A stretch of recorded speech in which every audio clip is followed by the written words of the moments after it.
Welcome back lovelies to your very own channel tarot with Mini. हाँ जी, सवाल हमेशा की तरह आज भी हम जानेंगे आपकी डिवाइन, आपकी एंजल्स जो हमेशा इस यूनिवर्स में मौजूद हैं आपकी हेल्प के लिए, आपकी प्रोटेक्शन के लिए। आपको करना क्या है, उनके साथ एक कनेक्शन बना के रखना है, उनकी कांटेक्ट में रहना है, क्योंकि वो आपकी हायर सेल्फ है। जो टॉपिक आज मैं लेकर आई हूँ अपने व्यूअर्स के लिए, लवलीज के लिए, वो ये लेकर आई हूँ कि आपकी शादी कब होगी। और इनकेस कुछ और मैसेजेस मिलते हैं मुझे आपकी डिवाइन की तरफ से, जहाँ पे मैं ये चेक कर पाऊँ कि जिनसे आपकी शादी होगी वो कैसे होंगे, नेचर वाइज कैसे होंगे। और अगर मटेरियलिस्टिक पॉइंट ऑफ व्यू से भी अगर हम चेक करना चाह रहे हैं तो अगर कोई मैसेज आता है डिवाइन की तरफ से वो भी मैं आपको बताऊँगी। ठीक है, जनरल रीडिंग है, हो सकता है आपके साथ रेजोनेट कर जाए इस सिचुएशन पे, हो सकता है नहीं करे। अगर तो ये करती है तो प्लीज़ आप इसे एक्सेप्ट कीजिएगा, अदरवाइज़ आप हमेशा की तरह दूसरी रीडिंग भी देख सकते हैं। हमेशा बताती हूँ, रिक्वेस्ट करती हूँ, हमारे इस चैनल पे अल्लाह, वाहिगुरु, गॉड, ईश्वर सब नाम एक हैं। आप किसी भी कंट्री, किसी भी स्टेट से बिलोंग करते हैं, आप हमारे साथ जुड़ सकते हैं आपके क्वेश्चंस के आंसर्स के लिए टैरो रीडिंग की हेल्प से, आपकी डिवाइन की हेल्प से। ये जनरल रीडिंग होती है, ये टाइमलेस रीडिंग होती हैं और ये जेंडरलेस रीडिंग होती है। इसे कभी भी किसी भी समय आप देख सकते हैं। तो अगर तो ये मैसेज आपके लिए है तो आपके पास राइट टाइम पे पहुंच ही जाएगा। ठीक है, एंड इन केस आप पर्सनल रीडिंग चाहते हैं तो आप मुझे पर्सनली भी कांटेक्ट कर सकते हैं। एंड फिर वो कोई भी लाइफ का मैटर हो, may be relationship, health, finance, business, maybe whatever concerning area that you have in your life right now, so you can reach out to me for that matter. Okay, so I'll focus the camera towards the cards so that I can do contentful, thoughtful, mindful and focused reading for all my people out there. Thank you so much. I'll be back. Okay lovely, so 2 colour choices लाई हूँ आपके लिए, एक red और एक pink. जो भी colour आपको अभी अपने लिए बेस्ट अट्रैक्ट कर रहा है आपकी इंट्यूशन के हिसाब से आप पिक कर सकते हैं। सो मैं रीडिंग शुरू करती हूँ। टॉपिक हमने आज पिक किया है कि आपकी शादी कब होगी। अगर कुछ क्वालिटीज़ मुझे नज़र आती हैं आपके पार्टनर में तो वो भी मैं एक्सप्लेन करने के लिए आपको आपकी डिवाइन की हेल्प से आपको मैसेजेस बताऊँगी। सो पहले शुरू करते हैं उनके लिए जिन्होंने अपने लिए पिक किया है pink colour. Okay, so I have a card, I am shuffling it. एक कार्ड बहुत जल्दी आ गया लवलीज आपके लिए कहीं जल्द 2 कार्ड्स आ गए। ठीक है, I'll just shuffle it once again. I'll keep it over here.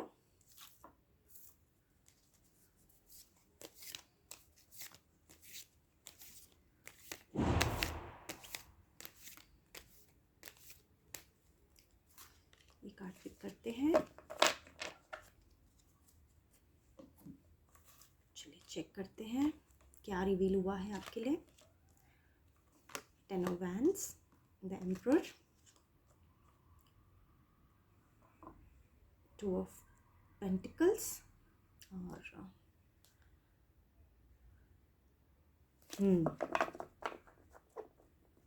ये है हमारे पास 7 of Swords। ठीक है, let me just explain you lovelies. I hope these cards are okay and visible to you. So lovelies, पहले हम ये question attempt करते हैं कि आपकी शादी कब होगी। ठीक है, और क्या नेचर होगा आपके पर्सन का वो मैं आपको बताती हूँ। आपकी शादी एक डिफ़िकल्ट ह्यूमन बीइंग से होने वाली है। ऐसा नहीं होगा कि ये बहुत सीधे साधे होंगे, टेढ़ी खीर टाइप लोग होते हैं ना। देखिए, I don't want to scare you, but I want to let you meet to the reality and face to face with the reality, which is the messages which I am getting from your divine is what I am projecting here. So ये जो इंसान है emperor और ये जो इंसान है 7 of swords में, ठीक है, ऐसा नहीं है कि इंसान ज़िंदगी के एक्सपीरियंसेस नहीं ले चुके होंगे, नादान नहीं होंगे, बहुत एक्सपीरियंस्ड होल्डर इंसान होंगे, मैच्योरिटी होगी इनके अंदर, काफ़ी डिसिप्लिन्ड ह्यूमन बीइंग होंगे और काफ़ी चालाक इंसान भी हो सकते हैं। ठीक है, ऐसा भी लग रहा है कि शायद आप किसी ऐसे इंसान को ऑलरेडी जानते हैं और आप ऐसा मन में सोच रहे हैं कि कहीं वही इंसान तो नहीं है। नहीं, ये इंसान डिफरेंट होंगे। ठीक है, एंड अगर मैं पूरा प्रोजेक्ट करूँ आपके फ्यूचर की शादी के टाइम की प्रिडिक्शन को, यहाँ पे 10 ऑफ वैंड्स है, 2 ऑफ पेंटिकल्स हैं, एंड देन 7 ऑफ स्वॉर्ड्स है। तो एंड देन वी हैव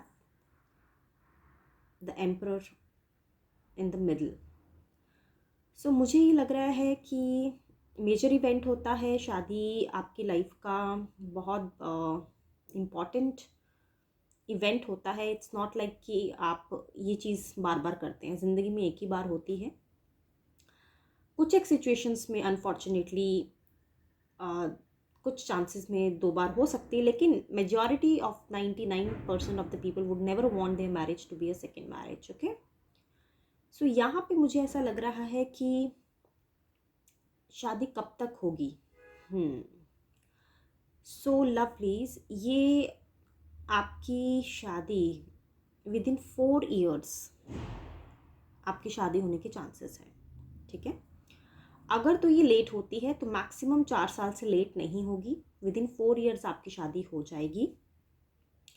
और अगर ये जल्दी हो जाती है, मैक्सिमम टाइम मैंने आपको बताया 4 ईयर्स, अगर ये जल्दी हो जाती है तो ये 7 मंथ से लेके 2 ईयर्स के बीच में भी हो सकती है। सो यहाँ पे 2 प्रेडिक्शन निकल के आई हैं, 7 मंथ से लेके 2 ईयर्स के बीच में। अगर तो इस टाइम के बीच में आपकी शादी हो जाती है, वेल एंड गुड, नहीं तो नेक्स्ट जो आपका टाइम संजोग बन रहा है वो बन रहा है 4 ईयर्स के अंदर अंदर। अब आप चेक कर लीजिए, जब भी आप इस रीडिंग को देखेंगे तब आपको ये कैलकुलेट करना है उस हिसाब से। ठीक है, और मुझे ऐसा नहीं लग रहा है कि ये रीडिंग उनके लिए है जिनको आप ऑलरेडी जानते हैं। ये कोई नए इंसान आएंगे आपकी लाइफ में, ये इंसान डिफ़िकल्ट होंगे, इनके साथ आपको डील करने के लिए बहुत दिमाग चाहिए होगा।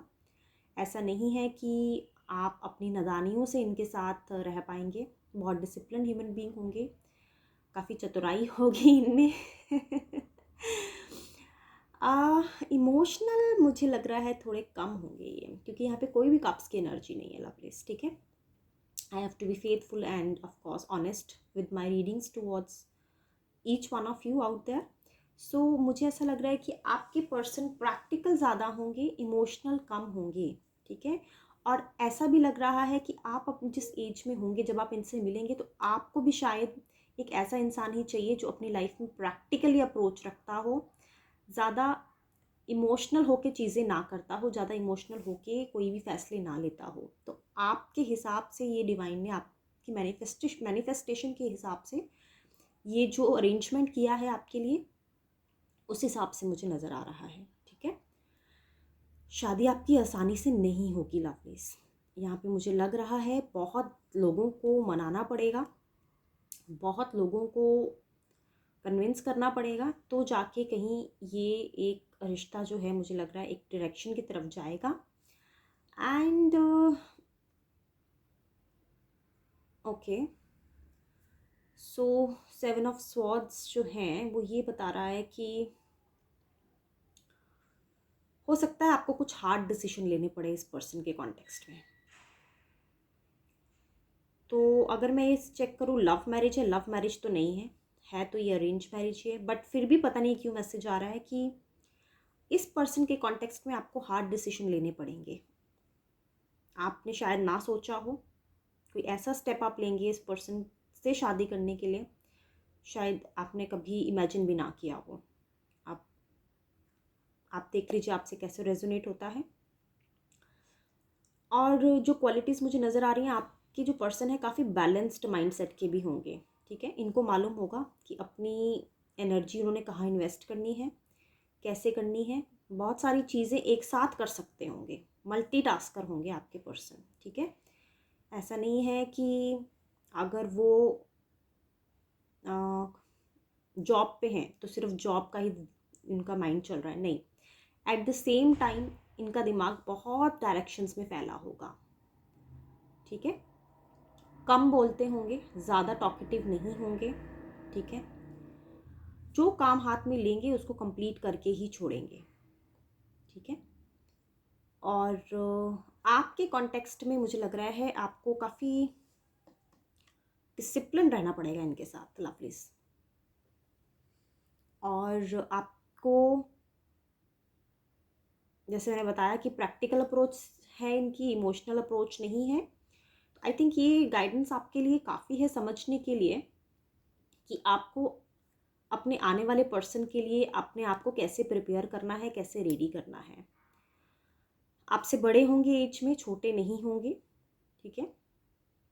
अगर आप मेल हैं, फीमेल के लिए देख रहे हैं तो छोटे होंगे, अदरवाइज अगर आप फीमेल हैं मेल के लिए देख रहे हैं तो बड़े होंगे। तो अगर आप मेल हैं फीमेल के लिए देख रहे हैं तो ये एक ऐसी लेडी होंगी, ये एक ऐसी फीमेल फिगर होंगी जो कि सिर्फ घर के कामों में इंटरेस्ट नहीं, बाहर के कामों में भी उनको बाखूबी नॉलेज और बाखूबी दिलचस्पी रखने का एक इनका इंटरेस्ट एरिया मुझे नज़र आ रहा है। कि ऐसा नहीं है कि घर पे बैठी हैं एंड देन आप इन पे रिलाई नहीं कर सकते हैं किसी बाहर के काम के लिए। लेट्स से कोई बैंक का काम है या कोई गवर्नमेंट का काम है या कोई आपको इंश्योरेंस करानी है अपनी गाड़ी की, या फिर ये ड्राइविंग स्किल्स भी इनके पास होंगे, ठीक है। ऐसा नहीं है कि आप इन पे रिलाई नहीं कर सकते, आप इन पे रिलाई कर सकते हैं। तो इनको सब नॉलेज होगी, काफ़ी एक्सपीरियंस्ड होंगे, ये समझदार होंगे, लेकिन कठोर भी होंगे। लेकिन उनकी जो कठोरता होगी वो कहीं ना कहीं मटीरियली आपको बेनिफिट करती हुई मुझे नज़र आ रही है, ठीक है लवलीज। सो ये थी रीडिंग जिन्होंने अपने लिए पिक किया था pink colour. Now I will start reading for those who have picked up red color for themselves. Let me just come back and wipe out the energies. All right lovelies, I am back for the one who have picked up red color for themselves. I am just shuffling the cards, keeping in mind your divine, your angels, your lord, so that I can connect with them and get the most suitable answers which we are looking forward today. That आपकी शादी कब होगी and आपके person की क्या क्या qualities होंगी, ठीक है। ये हम चेक कर रहे हैं। कार्ड्स मैंने पिक कर लिए लवलीज आपके बिहाफ पे। I just shuffle it up. 10 of wands, queen of wands, the magician आया है रिवर्स में, and then temperance. Okay, 2 cards major arcana से आए हैं आपके लिए। शादी कब तक होगी पहले ये चेक कर लेते हैं। ओके, सो 10 मंथ्स के बाद अपॉर्चुनिटी निकल के आएगी आपकी शादी के लिए, ठीक है। और आपके जो पर्सन होंगे 10 मंथ से लेके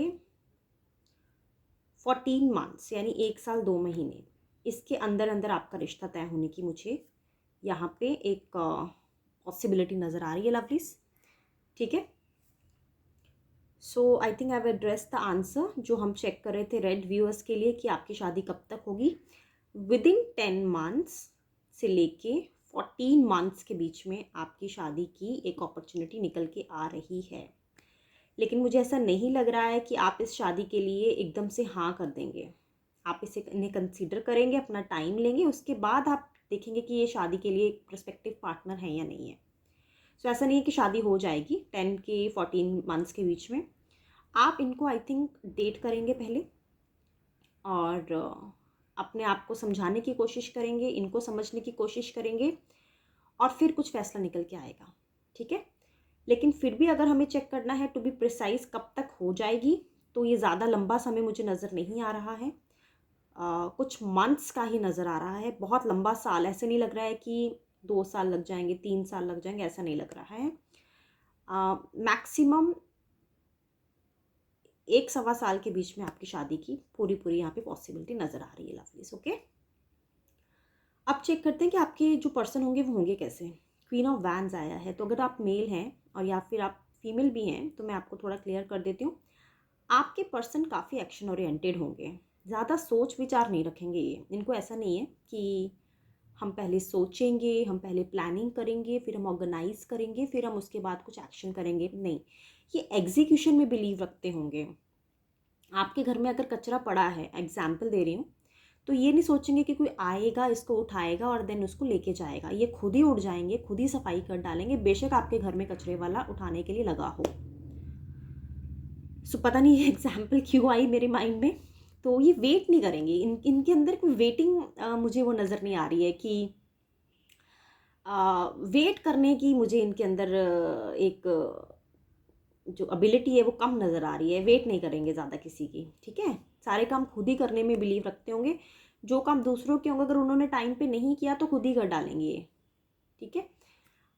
और मैजिशियन रिवर्स में आया लवलीज, तो मुझे आपको बताना पड़ेगा थोड़े ट्रिकी होंगे ये, इतने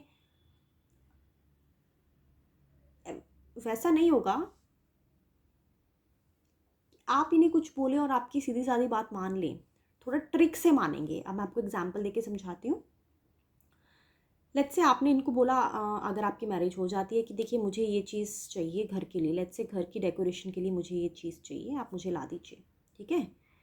तो ये क्या कहेंगे कि देखिए पहले काम कीजिए, पहले जिस इस सामान को जहाँ पे आपको रखना है वो जगह रेडी करिए, उसको उसके लायक बनाइए, ठीक है। और उसका पूरा एस्टिमेट बनाइए, देखिए कि कितना मेजरमेंट लगता है, कितना कितना स्पेस लगेगा उस चीज़ को वहाँ रखने के लिए, मैथमेटिकली आप इन्हें समझाएं। और फिर आप जब इनके पास वो सारा एनालिसिस लेके जाएंगे, फिर ये उस पर दोबारा से आपसे कुछ अलग डिमांड करेंगे। मतलब सिंपल सीधे साधे तरीके से ये आपको वो चीज़ ऑफर नहीं करेंगे जो आप इनसे मांगेंगे, मतलब एक ट्रिक से आपको ये चीज़ दे देंगे, ऐसा नहीं कि नहीं देंगे, आपको ऑफकोर्स प्रोवाइडर रहेंगे, आपके प्रोवाइड करेंगे आपको चीज़ें, बट ऐसा नहीं है कि आपकी एक बार बोलने से आपको वो चीज़ मिल जाएगी। आपको इन्हें कन्विंस करना पड़ेगा, आप समझ रहे हैं। तो ये किसी की बातों में इतनी जल्दी नहीं आएंगे, कनेक्ट नहीं कर पाएंगे किसी के साथ। आई मीन इनको मनाना पड़ेगा आपको। और अगर ये आप इन्हें मनाने में इन्हें आप कामयाब हो जाते हैं, या लेट्स से कोई चीज़ आपको चाहिए, अगर हम बोलें कि एग्जांपल देती हूँ कि लेट्स से हम वाटर प्यूरीफायर लेके आते हैं घर पे। तो अब ये तो अगर ये सोचें कि नहीं वाटर प्यूरीफायर की ज़रूरत नहीं है, हम खुद से बॉईल करके अपना वाटर प्यूरीफाई कर सकते हैं और पी सकते हैं, तो why to invest money in those things which has no value.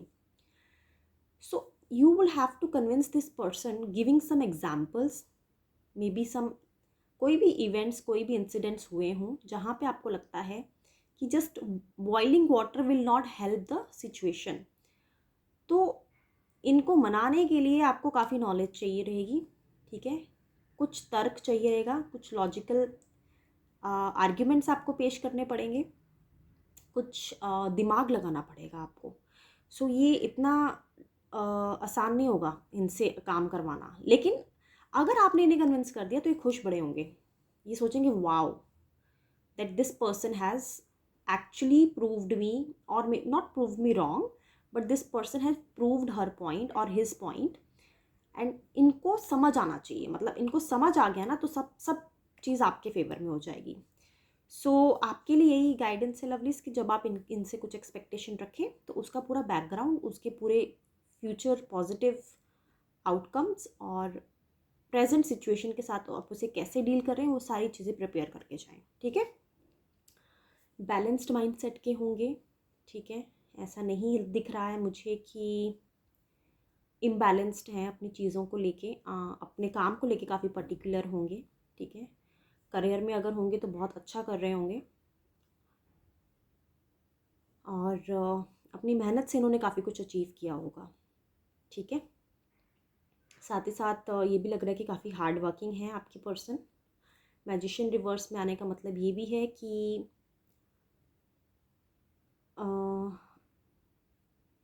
आपको इनके साथ पेशेंस से चलना पड़ेगा, ठीक है। So I think I have covered all the messages which I was able to get through with your divine today. So I think that's about it. So I think I've covered reading for the red choice viewers also. Thank you so much for joining Lovelies today. I'll catch up once again tomorrow with the new topic, with the new reading. Till the time, please be safe and take care of yourself.